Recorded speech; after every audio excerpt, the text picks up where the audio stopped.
I came out of the service, and I had been working at Rockingham Racetrack and other tracks along the Atlantic seaboard for a man that ran the mutual departments in the majority of the tracks, Mortimer Mahoney. Okay. And I worked for him for several years. And what did you do at the track? what did I do? Yeah, yeah. I went through 2 or 3 jobs, but I was next to the calculating. I was in the calculating room. I wasn't a calculator, but we prepared all the pay slips and checked all the cashiers, their final business for the day. I worked at Rockingham from the opening day, and I worked Suffolk Downs and Wonderland Dog Track.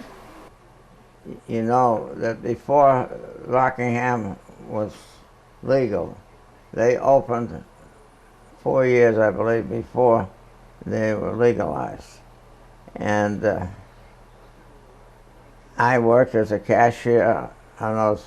They worked 4 days and then were shut down by Sheriff O'Dowd from Manchester. Oh, you even remember what his name was, huh? Sheriff O'Dowd? Yes. Mac O'Dowd was his name. Everybody knew him as Mac O'Dowd.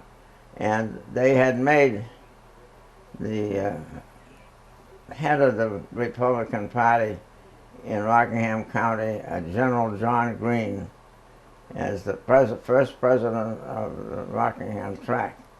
And of course, the track opened with the full knowledge of the Rockingham High Sheriff, and ran 4 days, and then the High Sheriff from Hillsborough County, Mac O'Dowd, came in and shut it down.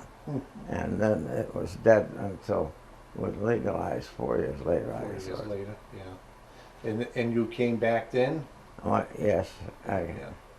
How long did you work there? I worked at the tracks from the time they were legalized until the war, and then I enlisted and went away in the service for 3 years. When I came back, I went to work for the tracks again. Yeah. But went to law school. I came out and took advantage of the GI Bill. I couldn't get into law school unless I went back for 1 term, so I went back to college at the University of New Hampshire for 1 term and then entered the law school. So you had some relationship with Canobie Lake Park too, huh? Yes, right. My father had the swimming pool at Canobie Lake Park from the day it opened, and he had the theater. He had the pool room, and he was one of the general concessionaires under the old streetcar line. Massachusetts Northeastern Street Railway owned the park at that time. And then when it was auctioned off and Pat Holland bought it about 1932 or 3, he allowed my father to be the only concessionaire in Canobie Lake Park other than his own. And how was it to work with Pat Holland? Pat Holland from Lawrence. Yeah, yeah. Yeah. He purchased Canobie Lake Park for under $20,000 at an auction when it was sold. He did pretty good with it, though.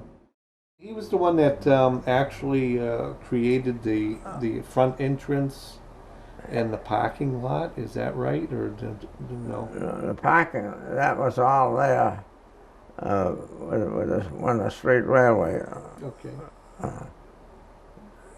The street railway went down in 1930, And so it was, the park was closed for about 2 years. Reopened in 32.